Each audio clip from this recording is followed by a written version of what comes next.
Marlène et Jean-Claude sommes très heureux de te présenter une émission très spéciale afin de comprendre les faits d'actualité. Merci pour ta fidélité. Merci de nous recevoir encore pour la suite de la grâce numéro 2. Nous avons vu ensemble comment Dieu fit grâce à Ève et Adam. La deuxième fois où on parle de grâce dans la Bible se trouve dans Genèse chapitre 6, les versets 5 et 7, puis 2 Timothée chapitre 3, les versets 1 à 5, et Luc 12, verset 32. Luc 12, verset 32, 2 Timothée 3, versets 1 à 5, et Genèse chapitre 6, les versets 5 et 7. C'est bon? Tu as trouvé? Bien. Avant d'aborder ce thème, recherchons la présence du Saint-Esprit. Seigneur, merci pour ta présence. Merci, Saint-Esprit, de nous conduire dans toute la vérité. Et permets-nous de marcher à la lumière de la parole. Et que nous fassions ce que tu nous demandes. Nous t'avons prié au nom de Jésus pour ta gloire éternelle. Amen. Rappelle-toi, Adam a vécu combien de temps?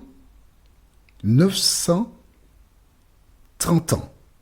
Il est mort avant d'avoir les 1000 ans.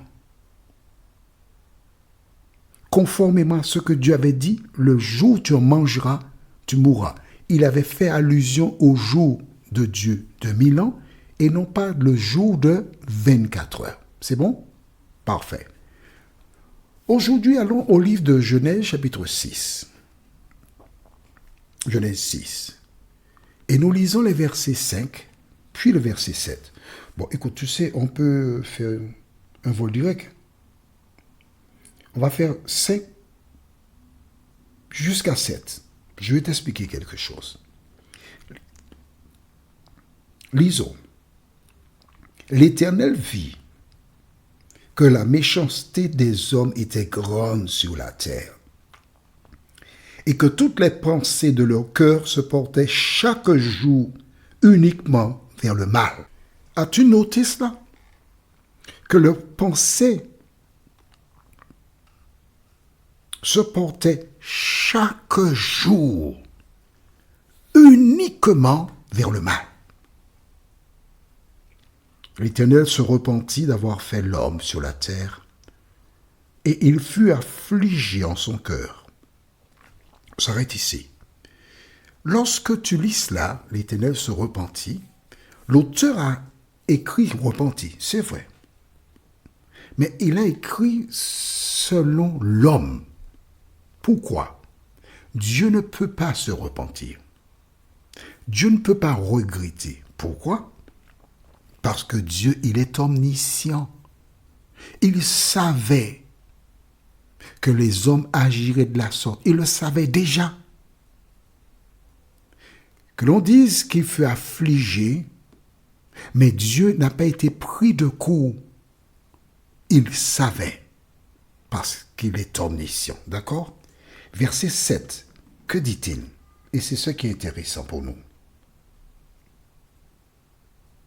Et l'Éternel dit, « J'exterminerai de la face de la terre l'homme que j'ai créé depuis l'homme, que j'ai créé jusqu'au bétail, aux reptiles et aux oiseaux du ciel, car je me repens de les avoir faits. » Ouais, à cause de la méchanceté. Je me repens de les avoir faits. Et alors, on va aller au verset qui suit, au verset 8. Mais Noé trouva grâce aux yeux de l'Éternel. Amen. Noé trouva quoi? Grâce. Donc, tu vois que la grâce existait déjà du temps de Noé. On est d'accord? Bien sûr. Noé a été sauvé par grâce. Ce n'est pas parce qu'il était parfait, mais par grâce. Il obéissait à la parole de l'Éternel. Allons sans plus tarder à 2 Timothée chapitre 3. Tu as bien vu, on relit encore une dernière fois le verset 5. L'Éternel vit que la méchanceté des hommes était grande sur la terre et que toutes les pensées de leur cœur se portaient chaque jour uniquement vers le mal. Voilà pourquoi donc Dieu a décidé de détruire le monde par le déluge à cause de la méchanceté. Qu'en est-il aujourd'hui, l'état de notre monde? Allons au livre de 2 Timothée chapitre 3 et nous lirons les versets 1 jusqu'au verset 5.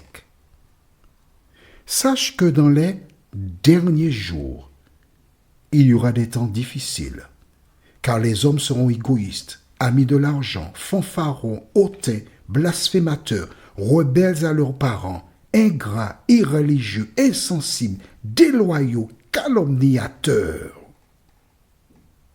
intempérants, cruels, ennemis des gens de bien, traîtres, emportés, enflés d'orgueil, aimant le plaisir plus que Dieu, ayant l'apparence de la piété, mais reniant ce qui en fait la force. Et le conseil? Éloigne-toi de ces hommes-là. Y a-t-il une différence entre les gens du temps de Noé et aujourd'hui? Quand tu regardes ce qui se passe sur cette terre, les personnes qui ont les pensées tournées vers le mal, uniquement chaque jour. Voilà pourquoi Dieu détruisit la terre par le déluge. Tu vas rencontrer des gens qui te diront, mais non, ça c'est un mythe, c'est pas vrai, ça ne s'est pas passé comme ça, c'est un mensonge. Mais tu auras des personnes qui viendront détourner les gens de la saine doctrine, c'est normal. Mais combien de personnes furent sauvées du temps de Noé? Dis-moi. 8 personnes. Noé, son épouse, leurs 3 fils et leur épouse. 8 sur la totalité de la population. Qu'en sera-t-il lors du retour de Jésus? Dans Luc chapitre 12, verset 32, voilà ce que dit la Bible. Ne crains point, petit troupeau. Ne crains point qui? Petit troupeau, pas gros troupeau, petit troupeau. Votre Père a trouvé bon de vous donner le royaume. Amen. De la même manière que du temps de Noé, seulement 8 personnes furent sauvées. Du temps de Sodome et Gomorrhe, seuls Lot et ses 2 filles furent sauvées, 3 personnes. La Bible déclare que dans les derniers temps, quand Jésus reviendra, ce sera un petit troupeau qui sera sauvé. Ne suis pas la foule. Ne fais pas comme la majorité. Ne crois pas en cette maxime vox populi, vox dei, du latin qui veut dire la voix du peuple, c'est la voix de Dieu. C'est pas vrai. C'est un petit troupeau qui sera sauvé. Quand Jésus reviendra, où seras-tu? Tu parles de Jésus. Tu mentionnes le prénom de Jésus, le nom de Jésus. Tu chantes des chansons chrétiennes. Mais fais-tu partie du petit troupeau de l'Éternel? C'est ça la question. Notre prochaine étude sera la grâce numéro 3. Et nous irons dans Jean chapitre 8, versets 1 et 2. Jean chapitre 8, versets 1 et 2. La grâce de Dieu numéro 3. En attendant, prions. Notre Seigneur et notre Dieu, merci pour la parole. Merci pour la vérité. Merci de continuer de nous éclairer. Merci cet esprit, parce que nous découvrons de manière claire et précise que Noé, lui aussi, il a été sauvé par grâce. Donc, contrairement aux propos où des gens déclarent que la grâce est venue par Jésus, la Bible nous dit que c'est par grâce que Noé a été sauvé. Merci pour la parole, Seigneur. Aide-nous à la lire nous-mêmes, à ne pas écouter ce que disent les gens, mais nous laisser conduire par le Saint-Esprit, nous t'en prions, en son nom et pour ta gloire éternelle. Amen. Que l'Éternel continue de te bénir et il me tarde encore de te retrouver. Nous sommes parvenus au terme de notre réflexion. Si d'aventure tu as une question, il te suffit d'envoyer un message par le biais de WhatsApp au numéro suivant, plus 596 696 88 93 93. Et alors Jean-Claude, moi, je me ferai un réel plaisir de répondre à ta question.